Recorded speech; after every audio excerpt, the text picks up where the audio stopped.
Welcome back to the channel today. I hope you guys appreciate the daily uploads. We're going to do this for a little bit because I know I appreciate uploading them. And I just want to get the algorithm going again because YouTube's all about momentum. And it's true. So like if you build a bunch of momentum, then your channel climbs. And I need to get it going again because I was at my peak when the feds hit me. Like, man, I would be well over 1 million subscribers by now. So I just want to get that going again so we're back to where we are. So today we are going to be talking about a very important topic. What we're going to be looking at is the differences between presidents. We're going to look at the difference between the presidents that have a socialist background or ideals and one that has an American background or ideals. As you guessed, this is going to be Obama versus Trump, and we're just going to go over some of their policies and look at how it's affected us as a whole. Before we get into the fun stuff though, check out the link for Only Tactical Fans at Shopify.com. It's right down in the description. Grab yourself a hat or a t-shirt or something because as you guys know, my channel is currently demonetized by YouTube and it will likely be demonetized indefinitely. We'll have to see what happens in the future, but that's what it's looking like. And buying that stuff keeps this whole channel going, keeps the lights on, and it makes sure the feds doesn't have a monopoly on the conversation. And that's important because with that merchandise, I don't have to rely on YouTube money or anything like that, and it just breaks me away from their control. All right, so let's start off. Let's wind this train back. 2016. I don't know if you guys remember that. It was a long time ago, and we're not going to talk about how long ago it was because it kind of makes me feel a little bit old. So, we're winding back to 2016. The Obama's ATF tried to make the main part of gunpowder as an actual high explosive. Yeah, they tried to redefine science. They wanted to make it so hard to move or store gunpowder that local shops would just give up. It was a sneaky attack against ammunition. And they almost got away with it. That's the worst part about all of this. Like, it was happening. Like, if you notice now, there'll even be an explosive sticker on ammunition. It's just that now it isn't regulated like an explosive, but it still is. It does have the explosive sticker on it. So in the future, they may come back and circle back around to that one, but right now, we're good. But it was looking pretty bad. Now let's look at one of Trump's policies. He's actually trying to get rid of the rules. Can you imagine that? Like a president actually trying to pull back regulation. It's pretty freaking awesome. He told the government to stop bullying people who are just trying to fix guns. He wanted to make sure the government isn't using a pile of paperwork to shut down small-time gun shops in the country. Obama went after small-time gun shops with a massive tax. They said if you thread barrels, like literally just thread barrels, or fix a sight, or a slide, or do any type of gunsmithing at all, you're a wartime manufacturer and you need to register under ITAR. That's wild. Then they would hit those guys with a $2,250 tax every single year, basically making it impossible to be a gunsmith or an SOT licensed machine gun manufacturer or anything like that because that's a huge chunk of cash for a small town shop. Yes, in a big town shop, it doesn't really matter. You're moving products through. If you have government contracts, you're moving products through. And that's the whole point, is to get rid of the small town shops and bring in like shops that operate under government contracts. It was a flat-on shakedown to put the little guy out of business. breaking the backs of the small shop. Now you have to understand the logic here, because there is logic here. There are more small-time gun shops, like more mom-and-pop shops in America than there are McDonald's is. That's crazy. Think about that for a second. The feds hate that. They can't have a couple thousand small shops run by a guy who actually cares about the Constitution. Their plan was to break the back of small town shops, so you're forced to go to big box stores such as like Walmart or stores that have government contracts like Colt themselves. And why would they want to do that? I wonder. So, because the big corporations are easy to bully into anti-gun policies, that's the reason why. Joe Blow at a local gun shop doesn't care about the politics. He really doesn't. He just wants to make sure his community has the tools to survive a government apocalypse. Walmart or manufacturers that have government contracts, they can be like, well, so you're going to do this policy, otherwise we'll take away your contract. And we're talking about millions and millions of dollars that they'd be losing. So they're like, oh, okay. Or like Walmart, we're going to have you do this anti-gun policy, or we're going to have all the news stations report that you're providing tools of death to children. And Walmart's like, whoa, don't do that. Like, I'll do what you want. And the same thing happened with me and YouTube. They approached YouTube and they're like, hey, if you don't pull this guy's monetization, I think they actually wanted to pull my channel completely, but YouTube only took my monetization. If you don't pull this guy's monetization, we're going to say you agree with him selling illegal machine guns on your platform. And when you put that kind of a political roadblock in there, or a political bully, they have to comply. I mean, put yourself in their position as a manager. Like, all right, so I can either demonetize this channel that most of America doesn't even know about. I mean, yes, I am a little bit bigger in the gun community, but America as a whole has no idea who I am. So we can pull monetization on this channel, and we might get a little bit of smoke, but nothing really that big. Or we can let this article come out from MSNBC saying we support the sale of illegal machine guns on our platform. It's a no-brainer. Like, I myself would make that decision, because how could you not? Anyway, let's get back into the comparison. So Obama loved to ban ammunition because you can't ban the guns. The guns are protected by the Second Amendment. It's way harder to say, oh, hey, an AK-47 is illegal, than it is to say, oh, this ammunition is illegal because on paragraph 57 of this special constitutional, I shouldn't say constitutional, paragraph 57 of this special legislation that was put into place like 100 years ago, that if this ammo does this, it can be banned. It's a lot easier to argue that than being like, an AK-47 is going to be banned. Now, don't get me wrong, he did try stuff like that, but he was very successful in the ammunition ban. More specifically, in 7.6 ammunition ban. That's the ammunition for the AK-74. He said, because the ammunition can go into this pistol, I forget what kind of pistol it was, that it's armor piercing. Before he did that, the AK-47 was the king of the budget platform. You could even call it America's rifle. You could get a quality AK for about $500. And I mean that, like, good running AK-47s for about $500. Now, obviously, if you wanted something special like Russian or something like that, it was a little bit more. But the basic, like, I can buy this and it's going to go bang every time I pull the trigger, $500. And you could buy 1,000 round spam can for $100 of 7.6. That's wild. $100, 1,000 rounds. That is so budget. Like, at that point in time, Fleet Farm was even putting them out AR-15s that can shoot. Man, I can't think of the size right now. It's 5.45 AK-74 ammunition, just because it was that cheap. Not that way anymore, but shooting was cheap and fun for everyone back then. So, you know, why not make an AR-15 in that particular caliber? Because the ammunition is just so cheap. But banning the ammunition, Obama essentially made the AK platform obsolete for the average guy. Today, a quality AK-47, or 74 I should say, is going to cost you well over $1,200. That's wild. Now, obviously, there's always exceptions to the rule, but that's the general rule. If you can even find one. And the ammunition, yeah, a nightmare. Before the ban, 7.6 was 10 cents per round. That's wild. Now, 5.45 ammunition is running 75 cents per round. So we took it times what? 750% is what Obama did? Like, that's crazy. It actually costs more now to shoot an AK than it does to shoot an AR-15.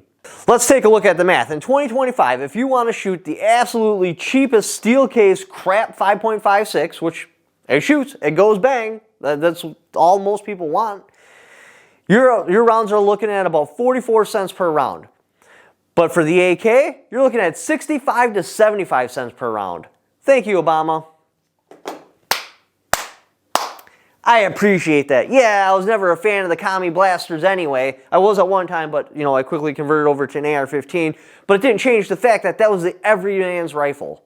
That really was. Now it's not anymore. And, yeah, that kind of sucks. Obama didn't have to ban the gun itself. All he had to do was make it so expensive to own it and shoot it, it priced most Americans right out of the market. And it worked. It really, really did. Now let's take a contrasting look at Trump. In 2025, the Department of Justice is finally doing something useful, which is amazing. Instead of banning ammunition, they're actually suing cities like DC to stop them from banning the AR-15. What a total flip. We went from a president that had the clear objective, like, hey, I'm going to break the back of the Second Amendment community so I can bring in my socialist ideals, because those will never fly with an armed society, because as soon as you're like, hey, you can't buy your own food anymore, you need to go stand in a bread line, and that's where you're going to get your food, and you have to work at this job 100 hours a week. Like, that's just not going to fly with an armed society. They're going to be like, yeah, no, I don't think I want to do that. I'm probably going to say no. So, total flip. The feds are actually fighting for your rights right now, trying to figure out how to pull the cages off of the Second Amendment, trying to figure out how to stop people from going after these historical pieces like M16s and stuff like that, because it was wild.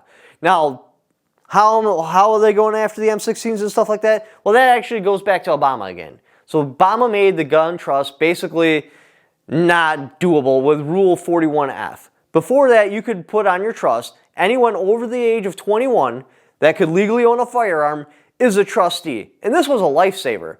Here's a couple examples where this would matter. Let's pretend, okay, your wife leaves the stove on, boom, the house is on fire. What does she do? She's like, oh, I know that he spent a whole bunch of money on these NFA items like silencers, and I know he bought that one full auto and it was like $100,000. I'm going to grab those and I'm going to take them outside of the house so they don't burn up, because I know that they mean a lot to my husband. Bam. Now she just became a felon in legal possession of an NFA item. That's wild. For doing nothing but trying to save your personal property from a house fire. Yeah, she's your wife, but it doesn't matter. Without the trust, she cannot touch those. Nobody can. Not unless they're an arm's reach away from you. Here's another great example, because this actually happens a lot. You're at the range with a buddy. You're like, oh, hey, I bought this new XYZ silencer. It's super freaking awesome. Do you want to try shooting? He's like, yeah, I'm going to try to shoot it. And he's shooting it at the range. Everything's going great. You're like, man, I'm just feeling really thirsty. How about you? Are you feeling thirsty? He's like, yeah, you know what? I am feeling thirsty. And he's like, I'm going to go to the soda machine right there. I can see you the whole time. You know, you just keep shooting. I'll be back in 1 second. He gives him $1. He walks over to the soda machine. While you're at the soda machine, an ATF agent actually shows up on the range. I understand this is rare, but actually shows up on the range and is like, hey, I need to see the paperwork for the silencer. He's like, oh, no, it's not mine, it's my buddy's. Now you both just became felons because you let him borrow an NFA item he couldn't legally touch, and he's in possession with an NFA item he can't legally have. Now, before the whole trust thing, he would be like, oh, this is my buddy's right there, and then he'd be like, oh, you can't have that, and then he'd go to you, and you'd be like, oh, no, it's cool, I got a trust, and as you see right here on the trust, it says, anybody over the age of 21 that can legally possess a firearm is a trustee. And then he'd be like, oh, yeah, sorry, you guys continue on. But now, you would both go to prison. Federal prison. For years. For something stupid like that. It's ridiculous. Now, let's go back to my own situation. Let's pretend that, I don't know, you pirated a videotape, right? Fill in the example you want. It's just some stupid, low-level federal crime. Something that shouldn't even be on the books. But you know what? It is on the books. You pirated this videotape and you put it on WinMX or one of those other Napster or something like that. Bam! They federally indict you. You've bought $500,000 in NFA items. Well, now, because they're not in a trust, nobody at all can legally be in possession of them as soon as you get indicted. So that gives them a green light to, boom, kick your door in. Now they're coming in there, everybody get on the ground!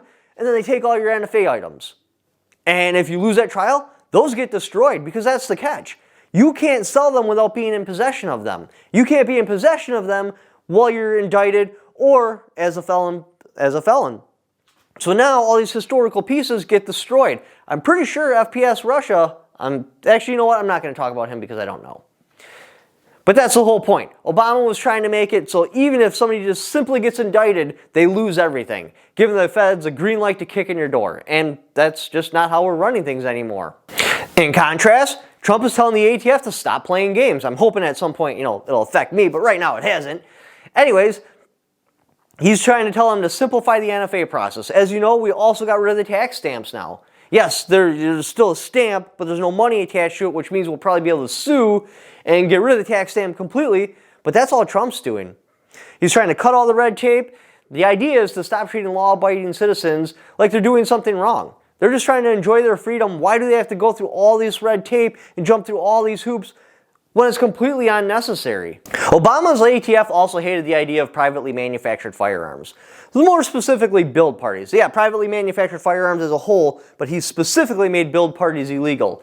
He did that by saying the shop owner, who was including manufacturing instructions and manufacturing tools people were allowed to use at this build party, they didn't want them to have the tools or the knowledge how to do it themselves. They wanted to make it more individualized, so you really have to know what you're doing to manufacture your own firearm. Anyway, they wanted every gun to have a paper trail behind it. This way, someday when they decided to do confiscation, they were able to find them. And they basically made build parties illegal, saying that the owner of the shop who's telling people how to do it or providing them machines or tools is an unlicensed firearms manufacturer. It was wild. Trump is fighting for the right to build your own stuff at home. His administration is in court right now defending the right for Americans to make their own firearms without serial numbers. He knows that building your own firearms has been a tradition as old as the country itself. And he's telling the feds to back off, which is amazing. Can you imagine that? Like a president not trying to clamp the hammer down, telling the feds to back off? Now let's talk about the whole Obama debacle with Social Security members. All right, so this one, Obama was trying to ban Social Security members from owning guns. He basically put out a bill and was trying to push through that if you have somebody helping you sign your checks or doing any sort of your legal stuff without a trial, without any sort of due process, boom, you are an unregistered firearms owner. And that's wild. Trump killed that rule immediately. He made it sure that Social Security members, they were able to keep their rights because just because you can't sign a check or you need help paying your bills doesn't mean you're an unlawful firearms owner. We're talking about the Second Amendment here. It literally says, shall not be infringed. It doesn't say, shall not be infringed unless you need help paying your bills or help getting around the house. It's ridiculous. Under Obama, the ATF's mission was to shut down small-town gun shops. Their zero-tolerance approach. If a shop made a tiny mistake, a typo, anything small at all, the ATF would take their license and ruin their lives. It was a war on the industry literally meant to make guns harder to buy. Closing shops all over America. It was just insane. Anyway, Trump replaced that policy with something called fair framework. Now shop owners, if they make a tiny mistake, they have the opportunity to fix that without losing their business and losing their livelihood. The government is finally focused on criminals like, I don't know, drug traffickers and firearms traffickers and stuff like that, instead of trying to shut down small-time businesses. Now let's talk about something really, really awesome. For a long time, if you had a nonviolent felony, 40 years old, you were banned for life. Literally life. The Obama administration fought to keep these people disarmed forever. They didn't believe in second chances. They believed if you ever caught a felony, nonviolent or violent, doesn't really matter, you were stricken from society. You were now a second-class citizen. You could never fully integrate into society. Trump changed this, which is amazing. Like, I'm just blown away when I heard about this. In 2025, Trump restarted the program that lets nonviolent felons apply to get their rights back. He also telling the GOJ to stop fighting people that are trying to restore their rights. It's a huge move for freedom, and it shows that he actually believes in the Second Amendment, belonging to the people. Now, let's address the elephant in the room. Trump did push the bump stock ban, and I'll be the first to tell you that was a bad move, and it really upset me, and I know it upset a lot of gun owners. That was incredibly anti-gun. Now, I'm going to give him a pass for this, just because I felt like he was doing what he thought the country wanted him to do. Yeah, I know it sounds weird, but I know, in my heart, I believe he's really trying to do what he believes the people want of him. And I believe that he believed, at that point in time, that's what he thought the people wanted, that this was some sort of machine gun loophole, and we need to close it down, and he's the man to do it.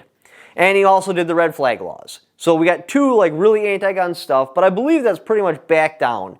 Now, I don't really know what's going on with red flag laws right now. I've been out of the game for a while, but I know the bump stock thing is completely dead. But I'm willing to give him a pass for this just because I've seen so much pro-gun stuff come out of him. I can't say that he's anti-gun forever. I believe it was a little blunder, a stupid mistake on his part, and now what he's doing takes precedence over that. That's just my opinion. Anyway, if you guys would like to help support the channel and you don't feel like buying merchandise, that's totally okay. I have another way you can do it. So what you can do is go down in the description down below and click on my Amazon affiliate link. Even if you don't buy what that link is for, just clicking on it and doing the Amazon shopping you were already going to do anyway, I get a kickback for it because you came there off my channel. Thank you for watching. Don't forget to subscribe.